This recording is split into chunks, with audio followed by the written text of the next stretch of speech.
In other news this morning, swatting, of course, most of you know this, but it's when someone calls the cops and lies to make them send a SWAT team to your house. Yeah. It's a dangerous prank. It's highly illegal. In fact, in some places, it can get you years in prison, like Wisconsin.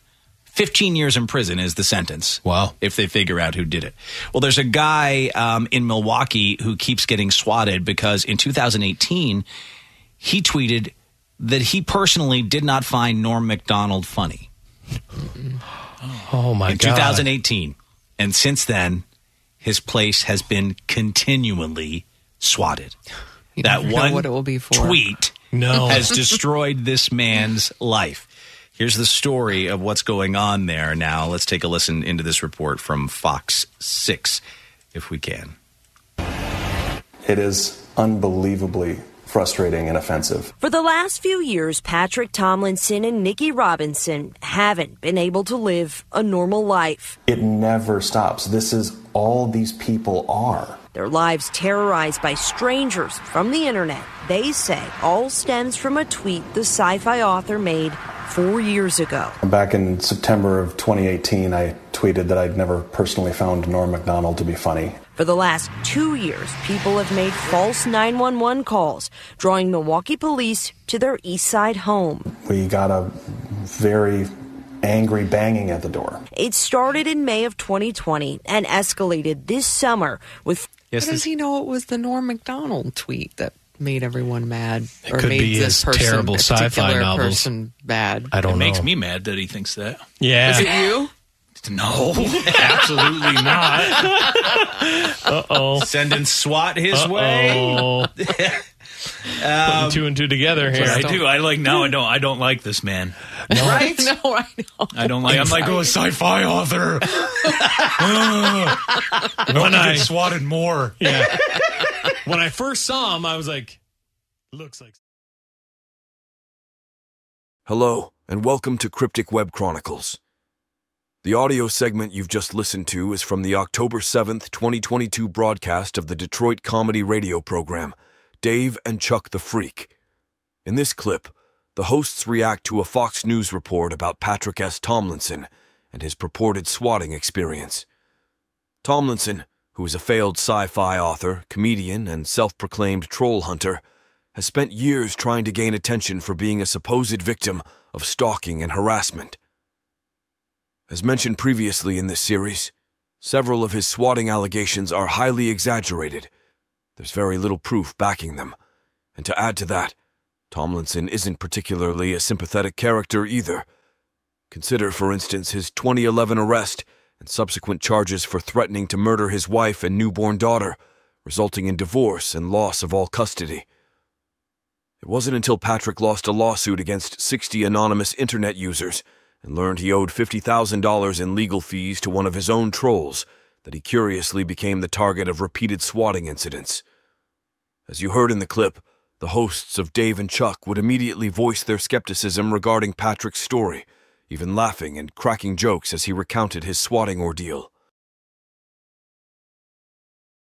Police have to respond every time, even though they know. They've just been to this house a couple days ago, and they have to do the same thing. And I got a news flash for these people. They're going to get swatted 15 more times. Yeah. Oh, my God. No. This is going to make it worse. They're on the news now. I'll tell you right now, I want to swat this guy. I'd swat him right now.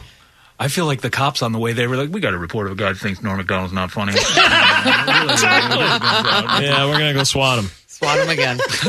Kick his door down, really scare him this time. I got a riot shield. Use the tear gas. Yeah, I don't know how he is... They don't make it clear how he knows it's just from that Norm Macdonald tweet. Can we look at this guy's Twitter? Oh, yeah. Do you think it's still up? I don't know. I wouldn't have it up still. But if that was happening to me... You're right. You're right. Oh, my God. Oh, my God. He writes science fiction. It's probably garbage science fiction. Oh, it's got to be terrible. It's We hate this guy. I really Look do. Look at his books. Makes me even more upset that he's got more followers than me. Oh, man. I'd almost swat him. People on there. Hey, to anyone who might hear this, we're on your side. Someone really does not like him. I can move on just as soon as a very mean group of internet trolls move on from trying to get my family murdered. I'm kind of obligated to stay right here until that happens. You're just an idiot. My goodness. He's not making it better. No, he's not afraid to put it out there. He's confrontational. And look at him. Jesus. I feel like even Norm Macdonald would be like, well, what do you do that for? Yeah, exactly. The joke. Why would you do that? Now listen, I don't want them to kill him. No. Just kick his door down. Obviously, but ringing his doorbell at 3 a.m. is kind of okay with me. Yeah, I think this is just going to make it You shouldn't have done that. It's going to make it worse for the guy, unfortunately. He's trying to get attention, but I think the attention will be negative. It's just going to encourage more people to do this. like, look, now they're doing it to the news. Yeah, nuts. From this segment, it's evident that the hosts struggle to find sympathy for Patrick, even upon learning what he's gone through. With their exposure limited to the Fox News report and Patrick's own account, they quickly sensed that there may be discrepancies in his story. They even jokingly suggested his online behavior and disdain for Norm Macdonald made him deserving of the swattings. I should note that Dave and Chuck the Freak is a comedy radio show, and many of these statements were obviously made in jest.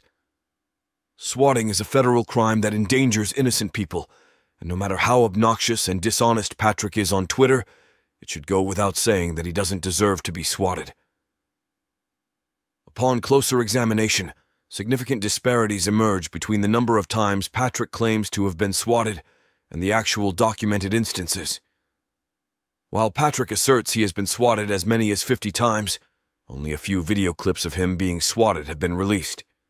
Additionally, numerous O and A members have noted that several of Patrick's alleged swatting incidents cannot be found in Milwaukee's 911 dispatch records, indicating a lack of evidence regarding their occurrence. Furthermore, some incidents Patrick has labeled as swattings have turned out to be calls for EMS or the fire department. While these calls are equally reprehensible and constitute illegal harassment, they do not pose the same level of danger as a swatting incident. At the same time, I should note Patrick's behavior has only encouraged this sort of thing to go on. If you look on his Twitter at Stealthy Geek, it seems as though he spends most of his time tweeting at trolls and aimlessly provoking random people. Patrick tweets excessively, over 100 tweets a day, and can often be found arguing with an assortment of characters, including his own toilet, whom he has threatened with imprisonment numerous times. Patrick has been the target of online trolling for many years, thanks to the feud that formed between him and the Opie and Anthony subreddit following his 2018 Norm Macdonald tweet and other antagonistic behavior online. While O and A members have often trolled Patrick with humorous prank calls, texts, and tweets, they have never claimed responsibility for the swattings, and there's no evidence linking them to the forums or any of its users. Despite this, Patrick claims that the O and A trolls want him dead and have long had the publicly stated goal of driving him to suicide. However, I could not find proof of this anywhere on the current forums or the old O and A subreddit archives. In fact, the O and A forums even list the number for the suicide prevention hotline in response to Patrick's claims. It seems as though this may be yet another fabrication by Patrick in order to further exaggerate his story. While O and A forums are known for their mean sense of humor, it's never been known as a community that swats people or breaks the law. Despite these discrepancies, Patrick has taken the stance that anyone who ridicules him online, as well as anyone affiliated with the O and A forums, is a cyberstalker and criminal destined for prison. Here's Patrick explaining his side during a 2020 appearance on a podcast known as Strictly Stalking.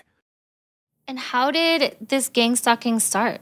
Well, it started in the summer of 2018 when I tweeted out that I have never personally found Norm Macdonald to be funny.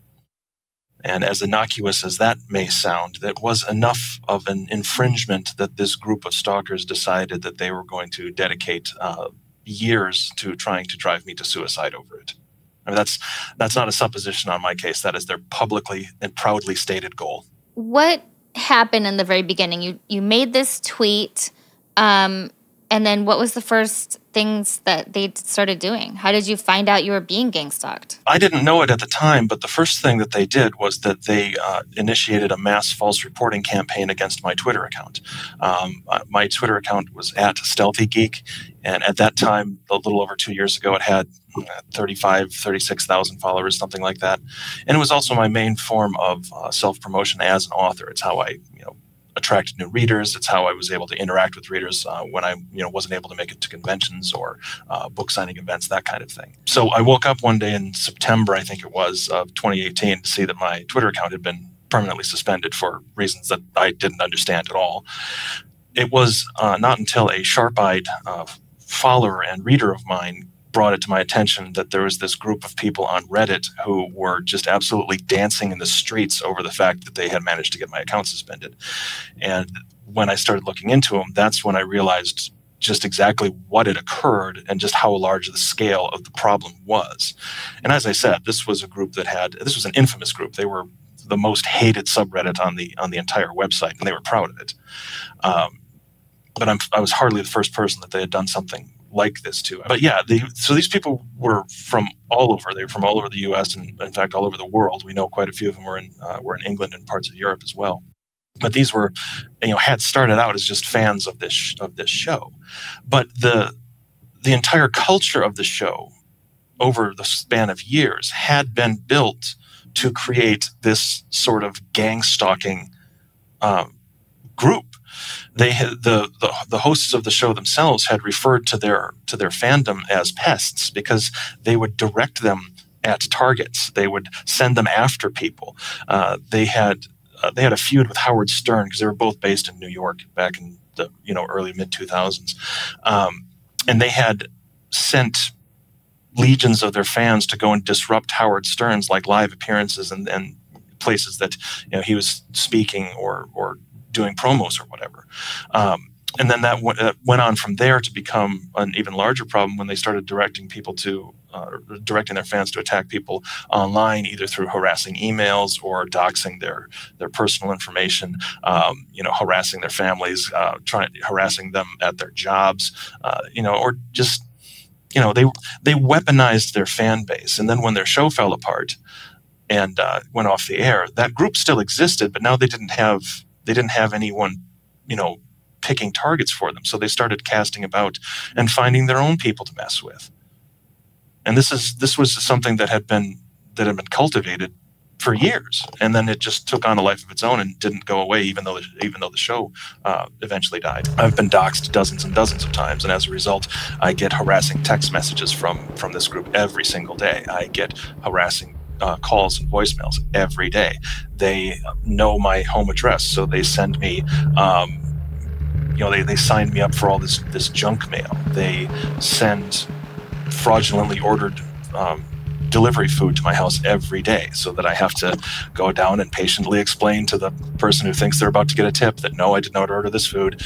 No, you're sorry, you wasted your time. So yeah, doxing is just the act of releasing private information to make it easier for other people to harass someone or put them in physical danger too. You can send crazy people to their house. You can call the police on them once you know that information. Patrick has asserted multiple times that he began experiencing stalking and threats only after members of O&A discovered his Norm tweet and began trolling him. However, this contradicts things he said previously.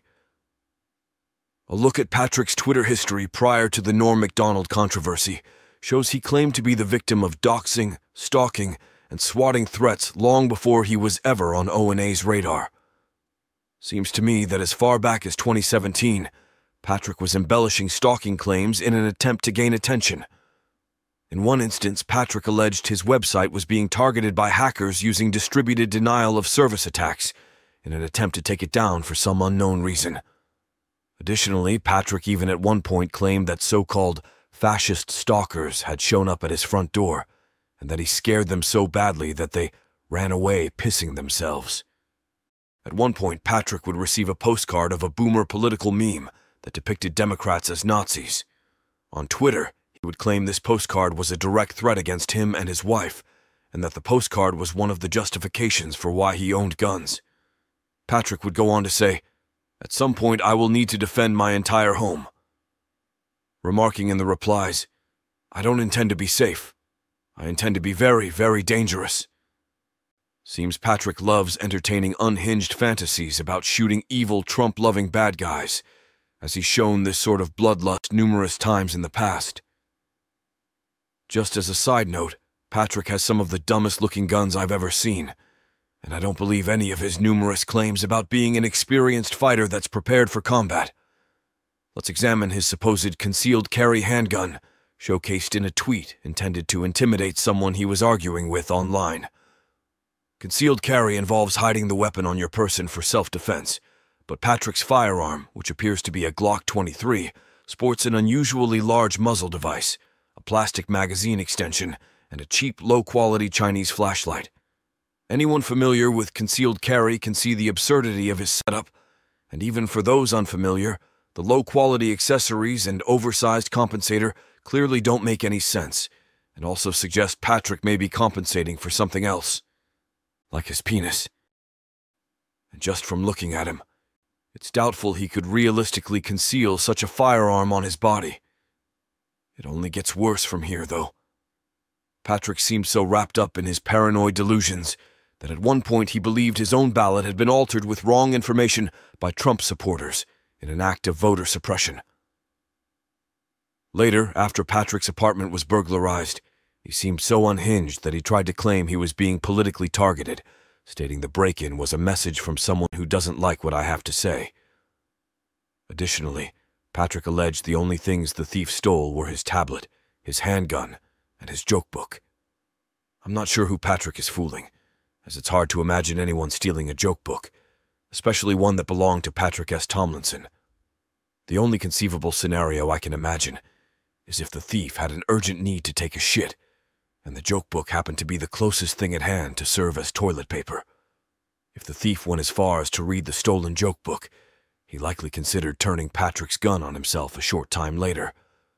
Throughout this period, Patrick frequently used social media to incite violence against conservatives and Trump supporters, engaging in daily Twitter disputes where he frequently issued threats and challenged individuals to confrontations in Milwaukee.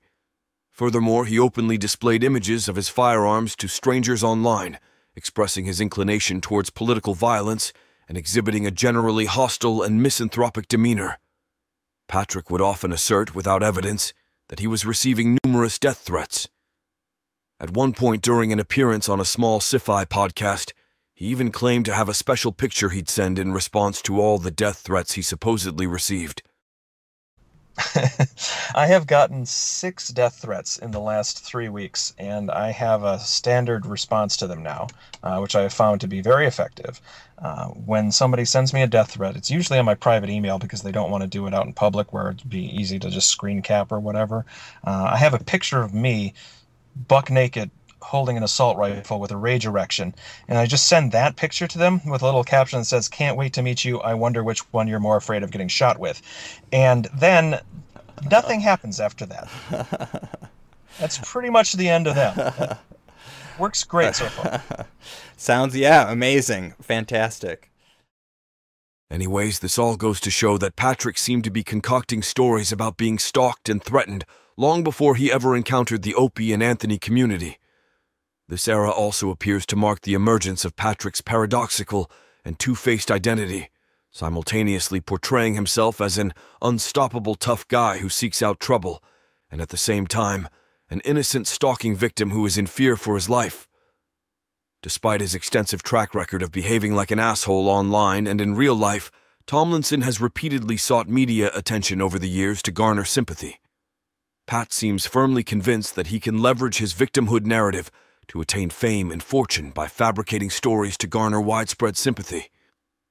In today's video, we'll be dissecting some of Patrick's media appearances, where he was given the opportunity to showcase his exaggerated story and his foolishness for all to see.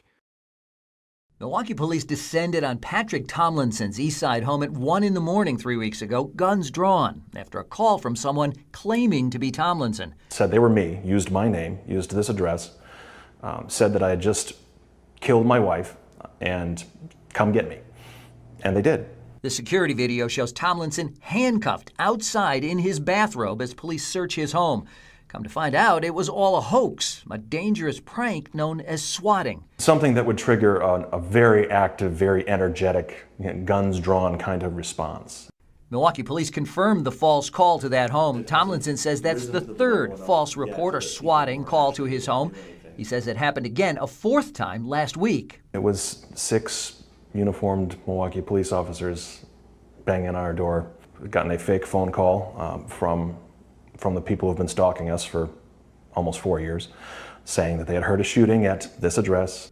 Tomlinson says an online comment he made about a comedian 4 years ago is what originally made him the target of relentless online attacks.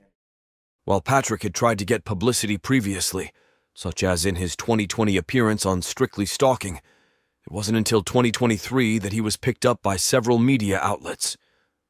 Many major publications would cover Patrick's story, with interviews appearing on Fox, NBC News, Inside Edition, several online publications, as well as numerous radio shows and podcasts, with some having Patrick on as guest to describe the swattings and why they were occurring.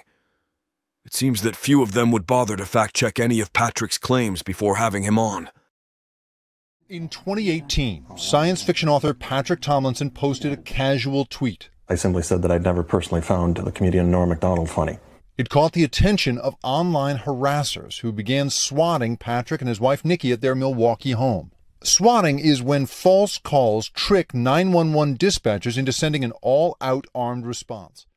Coincidentally, this all started to happen while Patrick was still trying to fight the court ruling that was forcing him to pay over $50,000 to Quasi, the admin of Opie and Anthony forums. It seems as though Patrick had desperately managed to get one last bit of exposure, hoping the publicity might somehow overturn the judge's decision.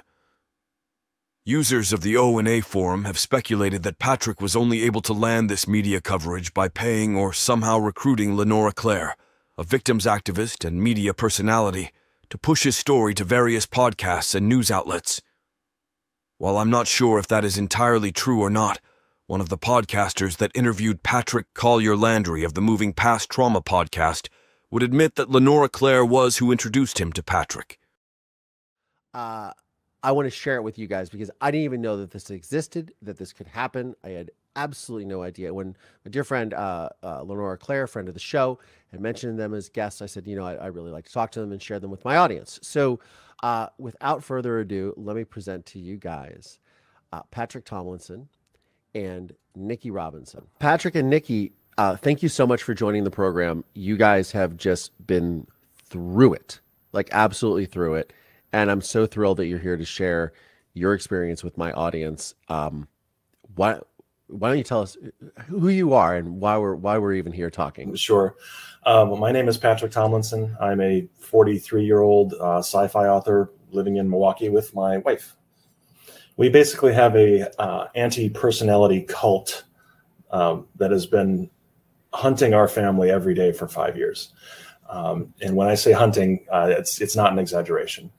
These people have, they've physically stalked us across multiple states. They've come here to our home. They've filmed themselves trespassing on our home, vandalizing our home and property.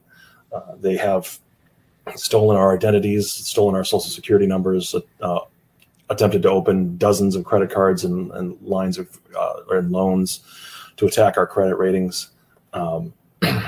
They've impersonated us dozens, if not hundreds of times, trying to ruin our reputations and get other communities to kind of turn on us and, they've tried to ruin my wife's business. They've tried to ruin my writing career. They've made literally hundreds of fake accounts on places like Goodreads and Amazon so that they could leave literally thousands of fake one-star reviews in order to drive down my ratings and try and destroy my writing career in that fashion. They've impersonated, like she said, they've impersonated me and her mother-in-law. No, your mother-in-law. Or yeah, sorry, my mother-in-law, her mother. And in order to attack our professional reputations by going after other people in our industries, like they've they found her testimonial page on her website and then went and emailed all of her clients while pretending to be her, saying just, horrible, sexist, racist things, trying to destroy her business that way. They have now swatted our home 43 times.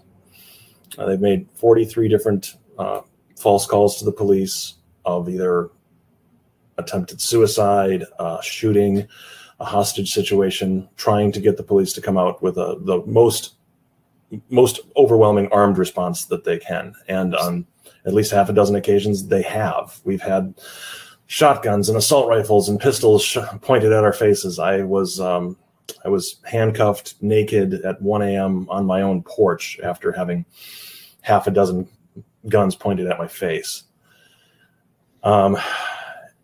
They've done the same to my elderly parents twice now. My parents are in their 70s and they live in a very rural area of the state, and they've now twice had the police out with guns drawn, because they were told that my mother shot my father or vice versa. And they have committed, there's no other word for it. It's domestic terrorism, because they have made bomb threat calls 6 times to 6 different public venues across 3 different states, including last year on December 10th. This one made national news, in fact, when there was a Patti LaBelle concert here in Milwaukee at the Riverside Theater. And only a couple of songs into her set, Patti LaBelle was rushed off the stage by security, and then the rest of the musicians were removed.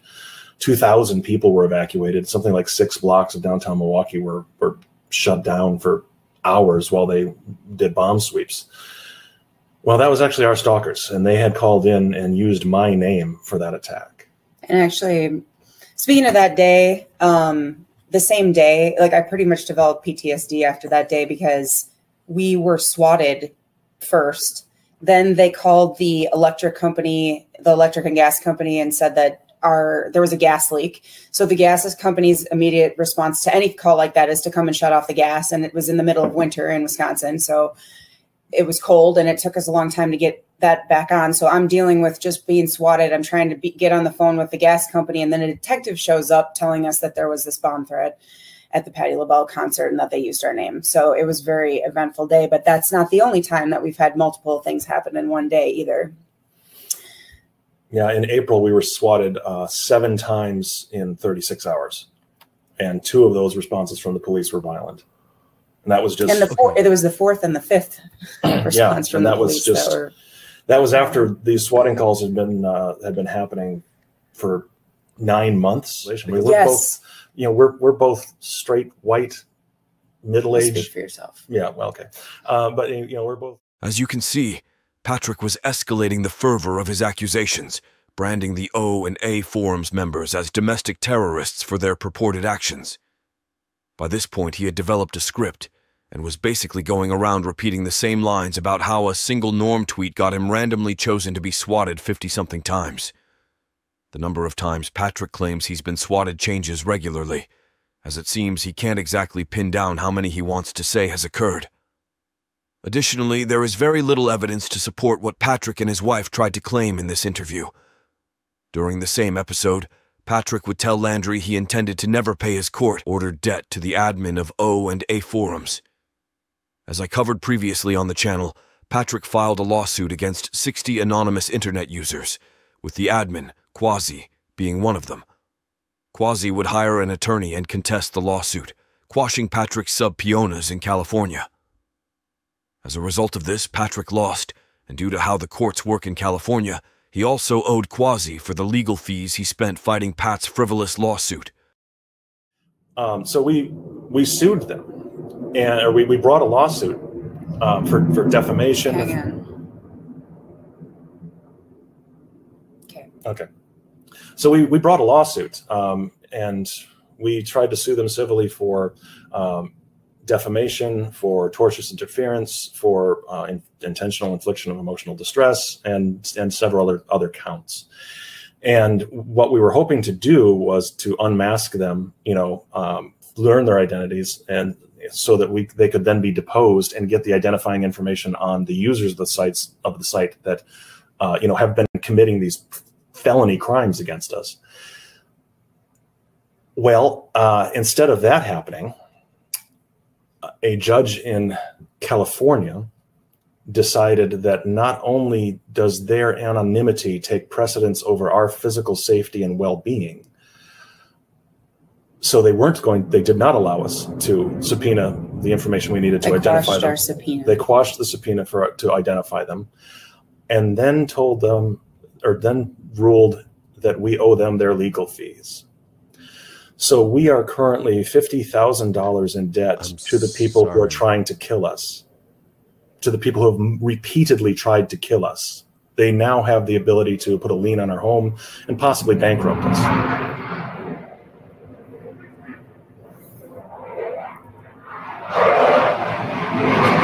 Oh, they're really going right now. So yeah, because we haven't paid, we're not going to pay. But because we're fighting against this obscenity of a decision, as of a couple of days ago, I'm facing a contempt of court hearing next month. So these people have the potential of putting me in jail because I won't pay them, because we won't pay them for the privilege of being terrorized.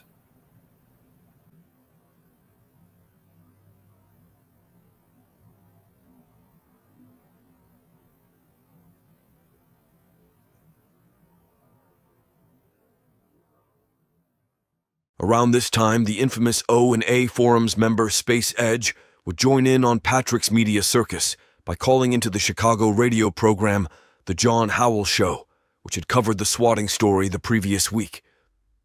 Space Edge pretended to be Patrick and was convincing enough that the show believed him, putting him on the air. He seized this opportunity to divulge some of Patrick's background, including many of the details Patrick wouldn't want exposed to the public. He heard us talk about his story on Friday, which I caught on a TV station. Their lives terrorized by strangers from the internet. They say all stems from a tweet the sci-fi author made 4 years ago. Back in September of 2018, I tweeted that I'd never personally found Norm Macdonald to be funny. Never thought Norm was funny. Then what happened? For the last 2 years, people have made false 911 calls, drawing Milwaukee police to their East Side home. We got a very angry banging at the door. Let's talk to Patrick Tomlinson, the man you just heard in the TV reports, who's been swatted. That means, pranksters online call the police and say, hey, there's a horrific event going on, and they deploy the SWAT team. That's swatting. Patrick, welcome to Double DL. You heard us talking about you on Friday? Yeah, I did. I heard you guys talking about this story, and I thought maybe that I'd try to tell you the full story. Because the media. Well, go ahead. We got a couple minutes. Okay. Go ahead. Tell us why. Now, I understand you never thought Norm was funny. Norm's an acquired taste. I got that. And I heard what he said about you, which seemed a little bit dirty pool as well. But give me the full story. Go ahead. We got a couple minutes. Okay. Well, it all started in 2018, which, as we talked about, the tweet. And since then, I've been attacked. The tweet was 9/11. 2018, and I've gotten texts, calls, harassments every single day since then. It turns out that there's this group of people called the Pests. They got their start in radio from the Opie and Anthony show. I don't know if you've heard of that before. Indianapolis, yeah, I've heard of them. Okay, they were big in the early 2000s.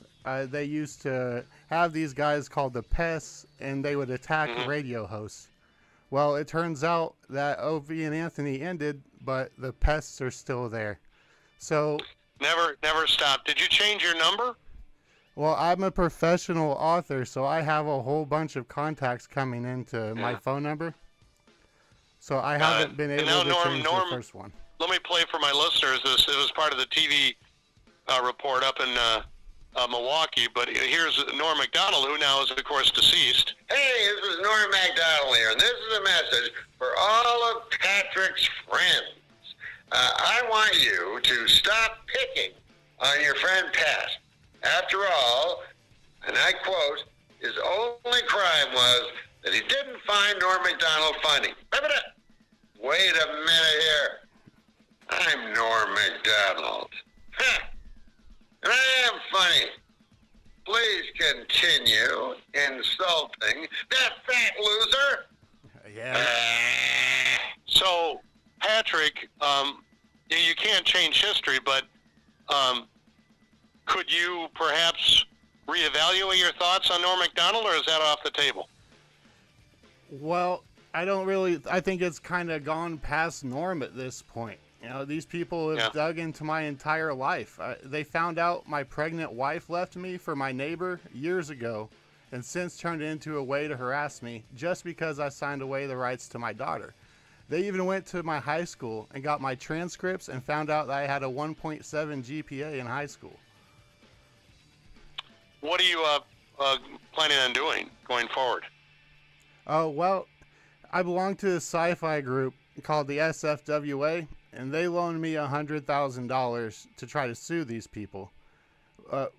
When we went to court... I read that. Yeah. I read that the website wouldn't divulge who was posting. Yeah, that was a dead end for you. I remember that. Right. So now I owe these people $40,000 of money I don't have. So, well, I sympathize with you. I thought it was an interesting story, but I feel for you. I really do. Well, I appreciate that.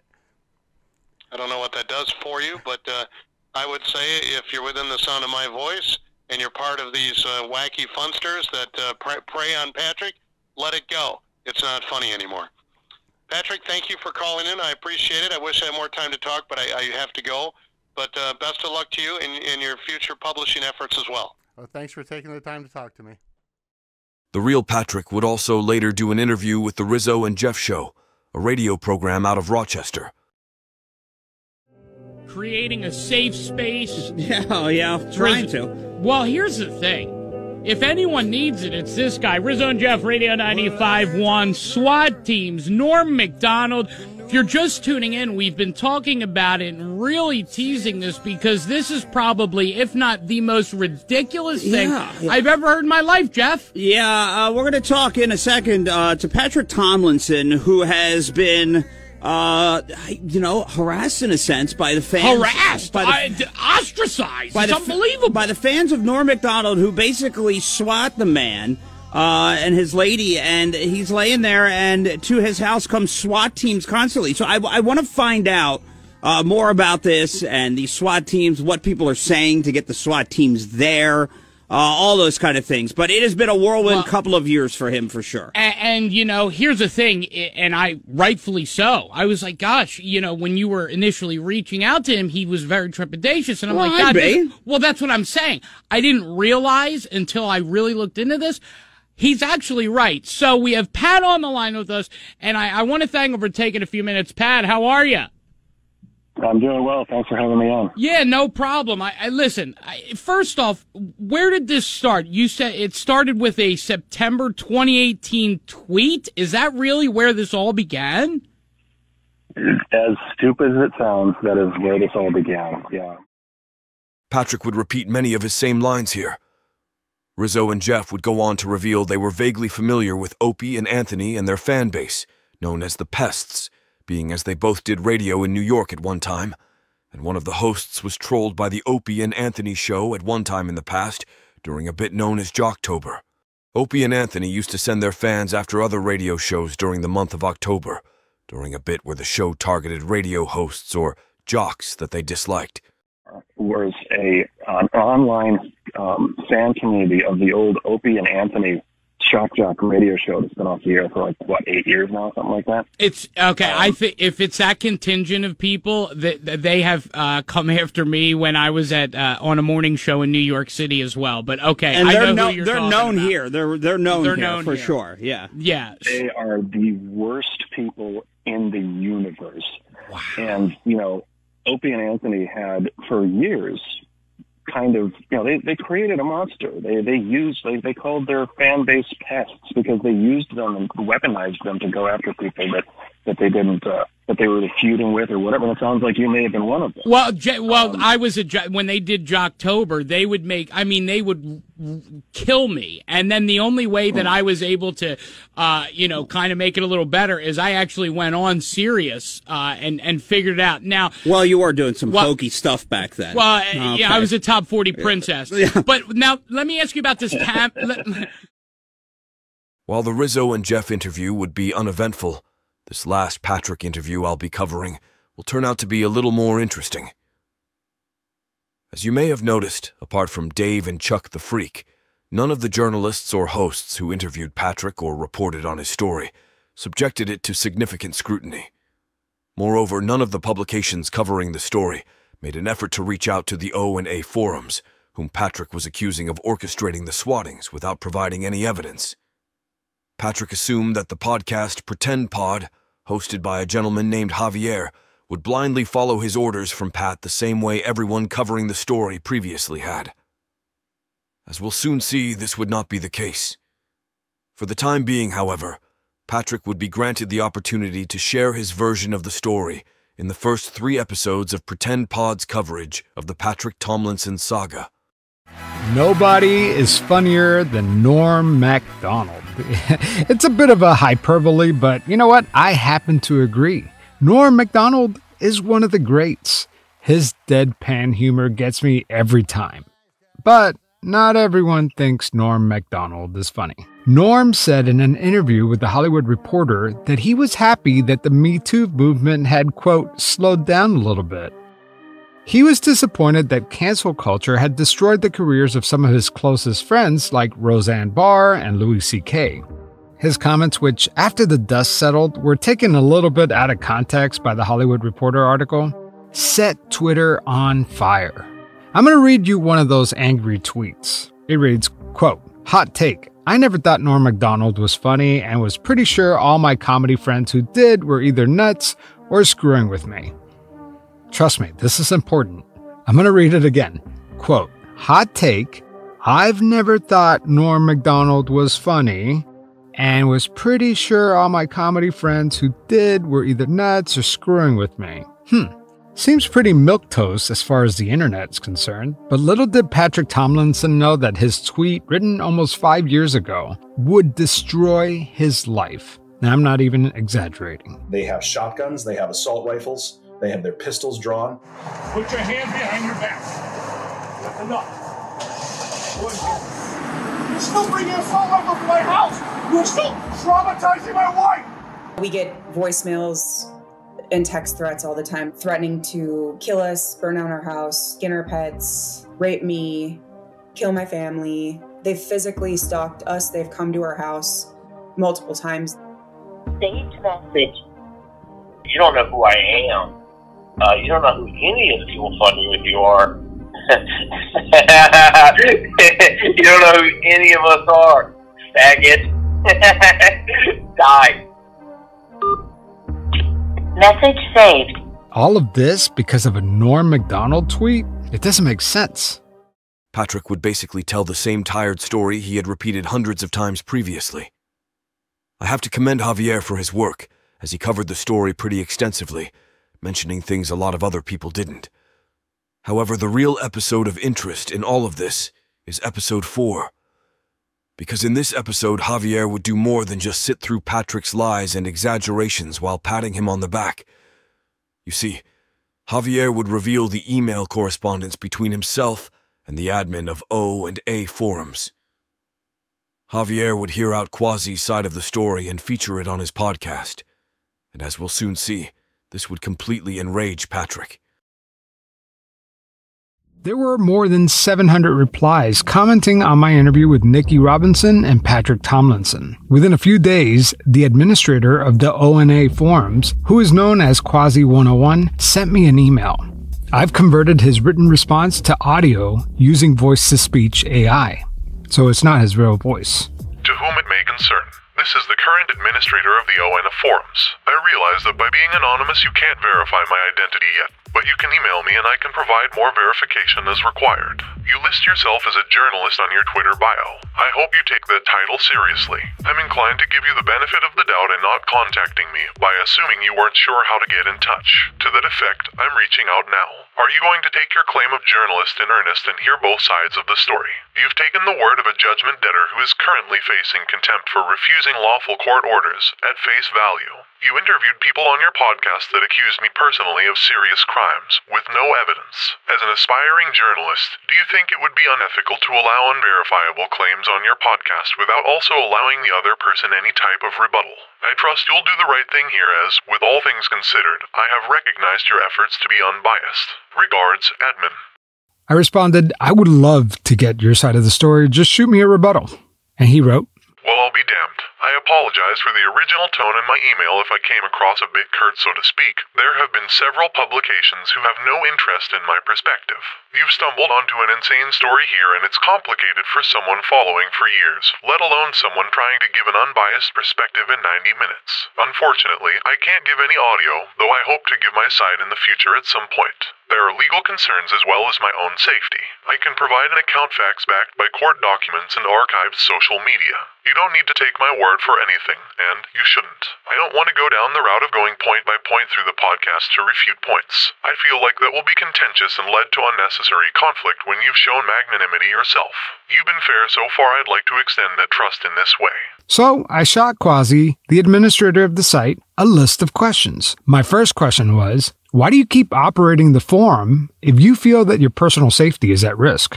Well, it's multifaceted. It's not just about my own safety, although that is a major component. I operate the forum because I believe it serves the function to preserve comedy that is taboo. There is artwork, parody songs, and content that would be lost. The threats of violence by Patrick Tomlinson pose a real risk. Currently, I am confident about my anonymity if that calculus changes that could potentially affect my ability to continue operating the site. Then I asked, are you or anyone else in your forum responsible for the swatting? I can understand why you'd ask this, but there's tricky phrasing here. The person answering is in a trap. If they answer indignantly, they seem defensive. If they answer too cavalierly, they come off as not caring. Imagine your boss asks you, are you stealing from the company? The shift here is that there's any reason to believe you were stealing in the first place. If you answered your boss, what evidence do you have of that? Even if you were innocent of stealing, you come across to your boss as defensive. I wanted to point that out for context, but to be fair to you, I won't completely evade your question. There is no reason to believe anyone here is involved in any capacity. I've received no reports regarding discussions of this. There are rules in place to ban anyone encouraging this behavior. As for myself, I can say with certainty that I have never called the police or any agency to direct them to Patrick Tomlinson's house, his relatives, or his friends. I've never contacted him, his family, or his friends. I've never interacted with him in any way. I've never directed anyone to do that. Any mention of doing anything of the sort is swiftly banned. I asked Quasi, how can he be so sure that no one in his online community is responsible for the swatting? This seems to be a more nuanced question about certainty. To answer the question, there's an assumption of how we use the word certainty. How certain are you that you locked your door when you didn't forget anything at the supermarket? You've created the list, double-checked it, thought about the last time you forgot something, and taken into account why that happened. Consider a parent who is leaving their child home by themselves for the first time. You've laid down the rules and explained the punishment. You come home and see no evidence of anything wrong. Are you sure they didn't have 80-second little party and refilled your grandmother from the fire pit outside before you came home? No, but you don't have any reason to think otherwise. I asked, what would it take for this feud with Patrick Tomlinson to stop? Here's what Quasi had to say about that. I see why you would think that, but your question frames this situation as being a feud. There isn't one. I set up a comedy web forum. I'm running a lawful website. He defaulted on a payment, refused to pay a court-ordered judgment, and may be held in contempt at the end of August. To answer your question, there's nothing to end. He pays his court-ordered debt, and I run my website for as long as I have the time and inclination to do so.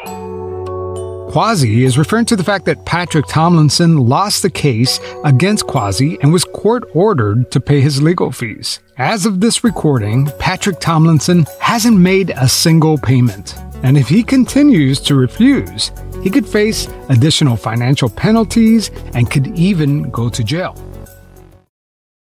In addition to this, Javier would also learn from O and A members about several important details Patrick had failed to mention during his interview.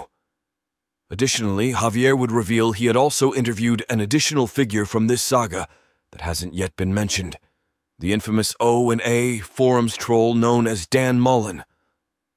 As I've gone over previously on this channel, Dan is an O&A troll turned online media personality that has played a major part in the Patrick saga. I've been in touch with several observers of the O&A forums. They point to several instances where Patrick has made threats to hurt people with his gun, threats to rape someone's mom. They told me that Pat is a serious asshole and is probably responsible for swatting himself. They even sent me security footage of someone spraying graffiti on Patrick Tomlinson's motorcycle. They tell me, look at the video. It's clearly Patrick doing it. Almost all of these people who post on the Opie and Anthony forum are anonymous. All except for one. His name is Daniel Mullen, and he goes by the online alias Somerville Dan. Patrick Tomlinson says, and I quote, that Dan Mullen is among the most obsessed criminals. Unlike most of the pests, Dan is very much out in the open. He even hosts his own podcast where he devotes a copious amount of time to mocking Patrick Tomlinson. Now let's be clear, Dan is not a spokesperson for the group. In fact, he himself has been banned from posting on the O&A forum. So I hopped on a call to get his side of the story. Yeah, so, I was a fan of the Opie and Anthony show back in the 1990s. Yeah, I was a member of the Reddit forum back when it was the R Opie and Anthony forum. And really, it was like one of the funniest places on the internet. There's all these jokes and characters. And the interesting thing to follow was as the show, the Opie and Anthony show, kind of went downward, it kind of was on this denouement, people started turning against the show and making fun of the hosts and making fun of the guests and picking at, making memes and jokes about it. So it really became less of a fan Reddit subreddit and more of a just nasty jokes, things like a stand-up comedian would do when they're roasting someone, like a big roast session.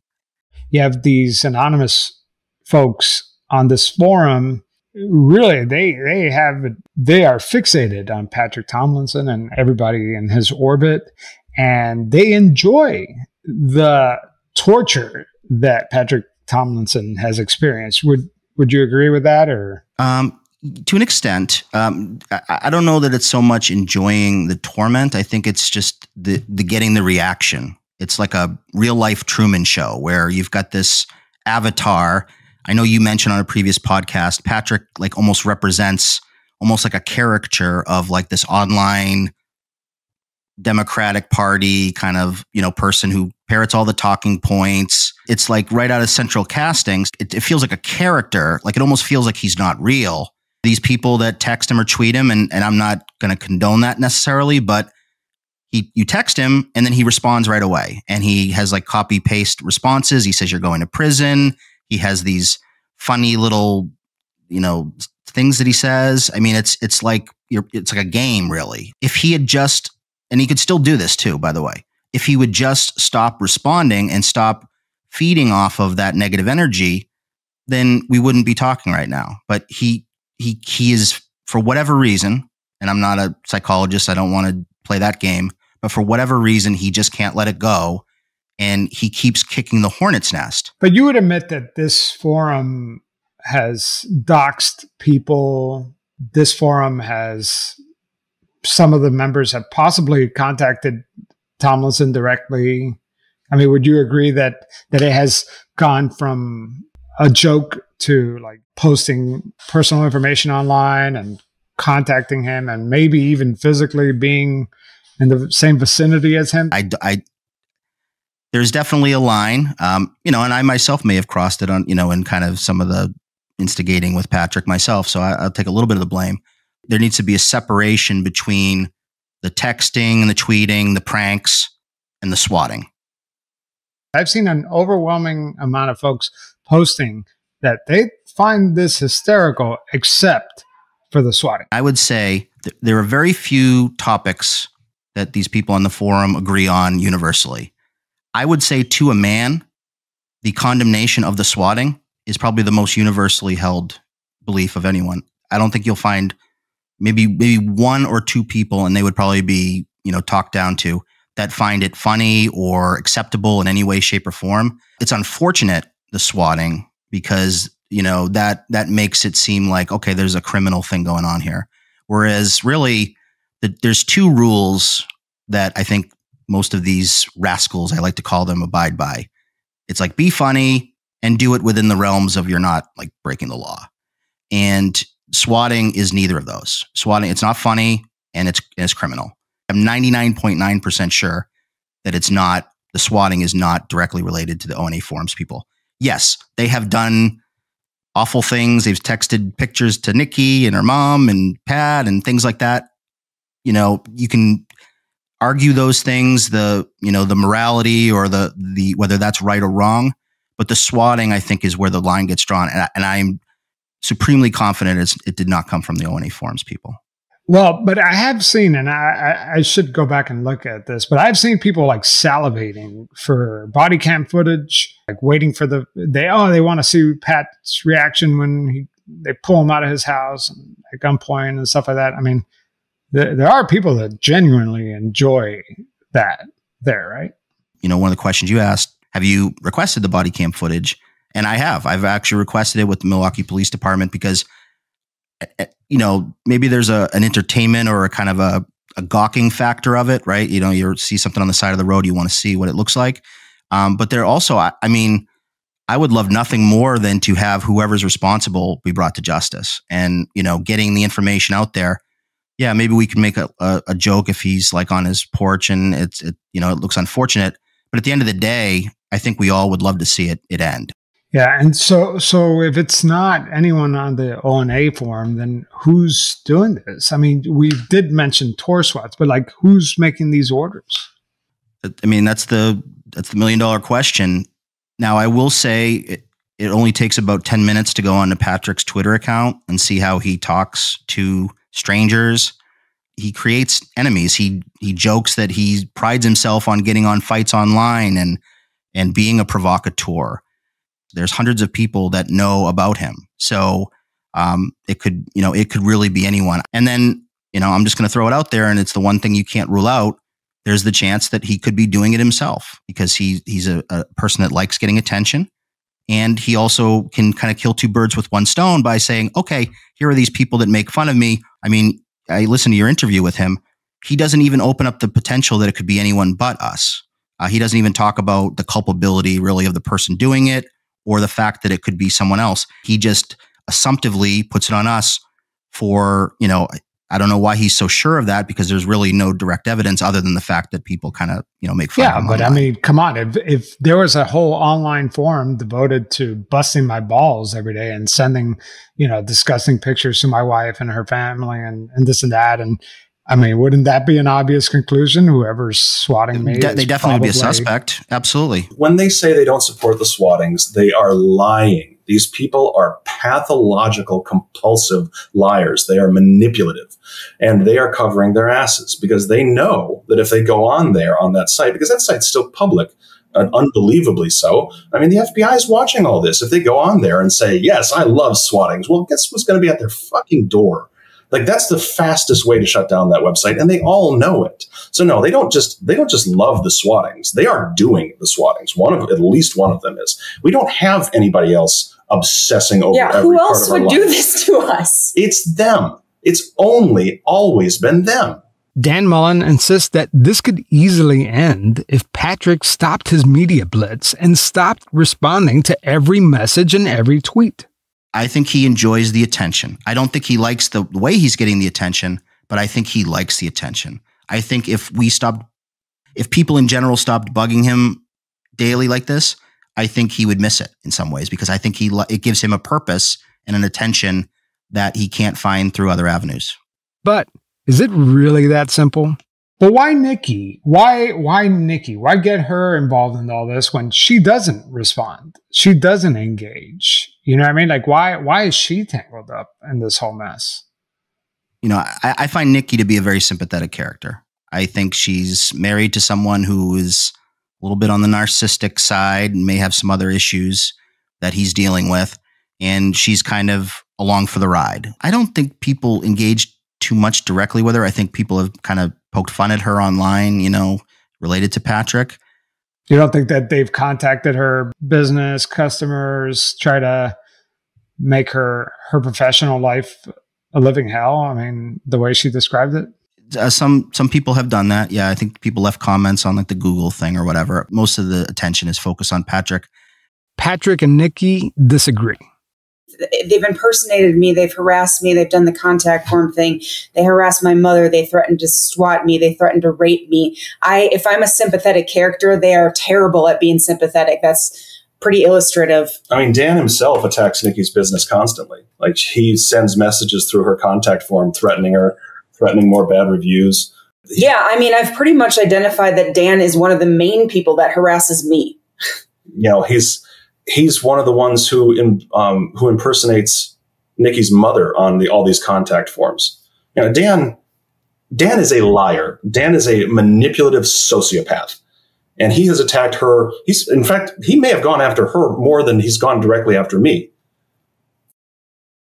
Legally, none of this matters because Patrick and Nikki tried to sue Quasi, the forum administrator, and 60 anonymous users of the site and lost in court. And as a result, Patrick and Nikki have to pay the prevailing party's attorney fees, which are around $50,000. In the previous episode, Patrick gave me the impression that he was going to repay the debt in monthly installments. But so far, Patrick and Nikki are refusing to pay. So what changed? I asked Patrick about this decision through text, and he told me it's not a choice. We don't have $50,000. So I'm going to jail for not having enough money to pay a ransom to terrorists. Javier would go on to grill Patrick about the implications of the court order mandating him to pay Quasi. Patrick would also claim he wasn't aware that he could appeal the judge's decision. Now, a court has ordered them to pay the other party's legal fees. And whether they agree with the court's decision or even the law for that matter, they are on the hook for this money. So why refuse to pay? What's the strategy here? I mean, if he doesn't pay, he could be found in contempt of court and could end up in jail. Here is Dan Mullen again. So, as you probably know, Patrick sued the O&A forums. He sued 60 John Does, including the administrator of the forum. And were you included in that, by the way?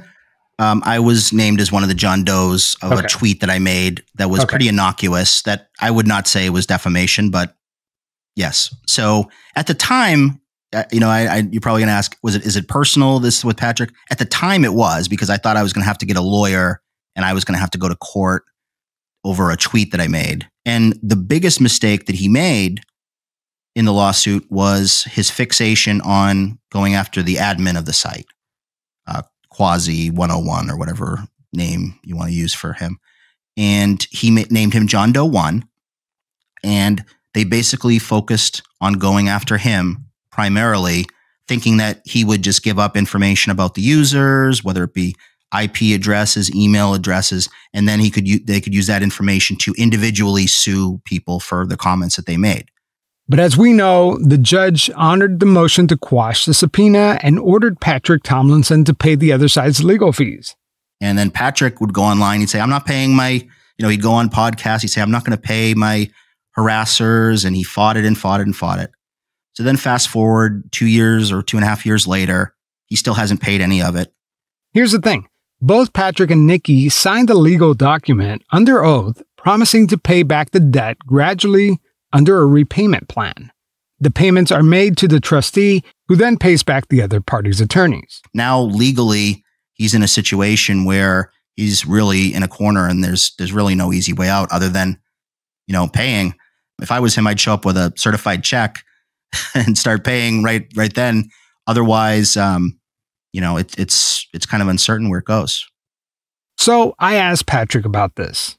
The first time we talked, you and Nikki were talking about being on this subscription payment plan, where you had to pay the legal fees of the opposing party and you were going to be on this subscription plan. But sometime between our last conversation and this conversation, it seems like things changed, or maybe you have a different strategy.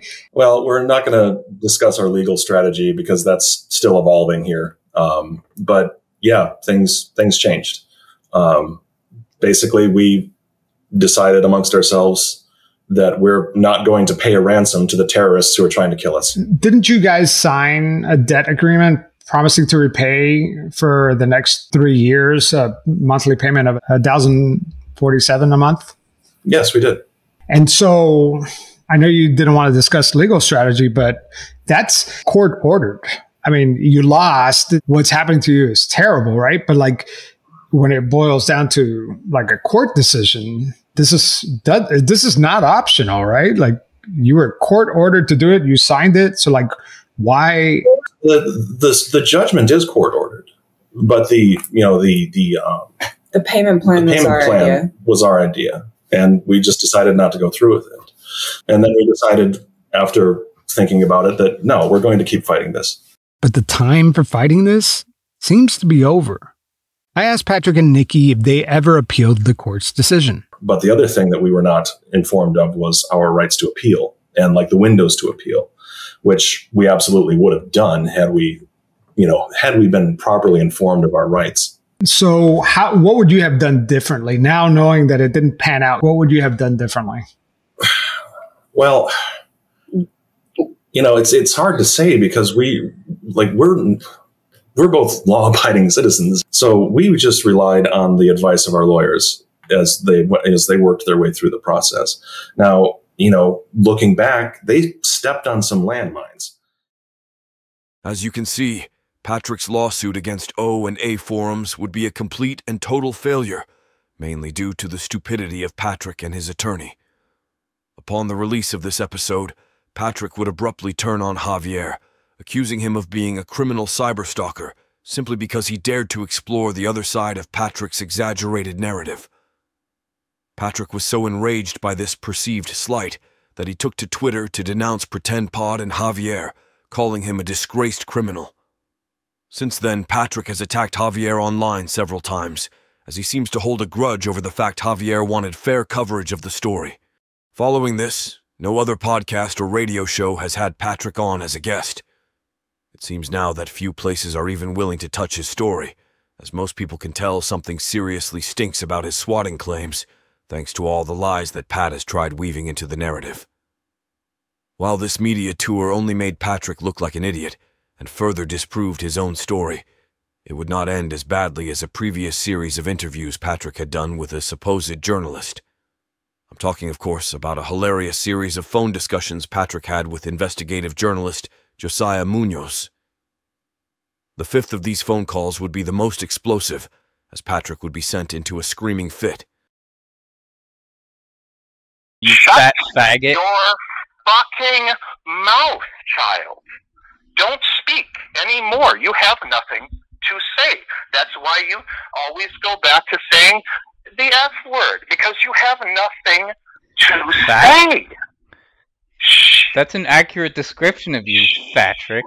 No, child, it is not. It Yeah, is it a is. lie. It is a delusion that you have to believe in order to continue functioning.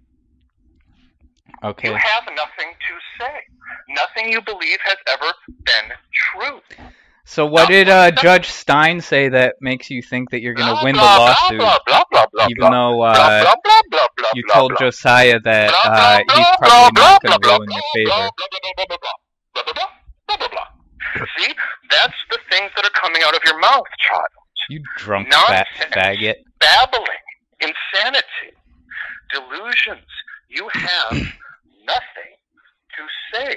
And you have never had anything to say at any point in the last 3 years, which is... You can listen to the full tape by going to Josiah Tape 5 on ApostleGate.net, or by taking a look at my previous video, where I covered the Josiah tapes and the Apostlegate saga in its entirety. Basically, sometime during 2022, O and a forum's trolls would fool Patrick into thinking he was being interviewed by the Huffington Post. In reality, he was simply feeding secret information to one of his own trolls. When this was revealed to Patrick in call number 5, his reaction was insane and led to some of the best O and A forums content to ever be released. It seems any time Patrick's deceit is exposed, his reaction is one of extreme anger, and as evident from the Josiah calls, causes him to behave erratically as a result, screaming and childing into the phone over and over again. Had he had the opportunity, I'm sure he would have done the same thing to Javier of Pretend Pod. Thank you all for watching. That's all we're going to cover for tonight. This has been Cryptic Web Chronicles.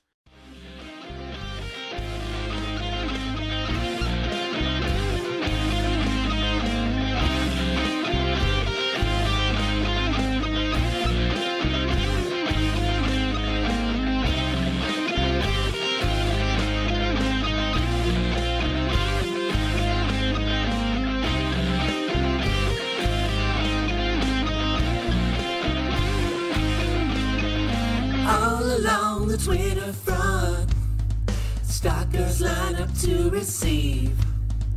I got the power in my hooves to child you like you won't believe. Saw her talking shit on Trump, and I slid right up in her DMs. Paid her quasi cash up front, and I ordered another SWAT again.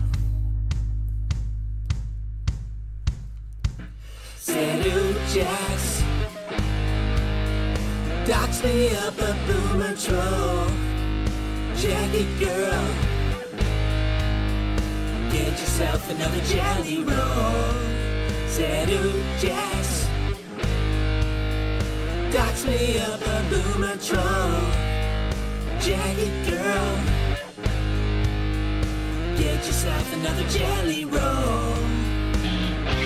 Is this what you did to your school teachers every time they prove you wrong? Shut your fucking mouth!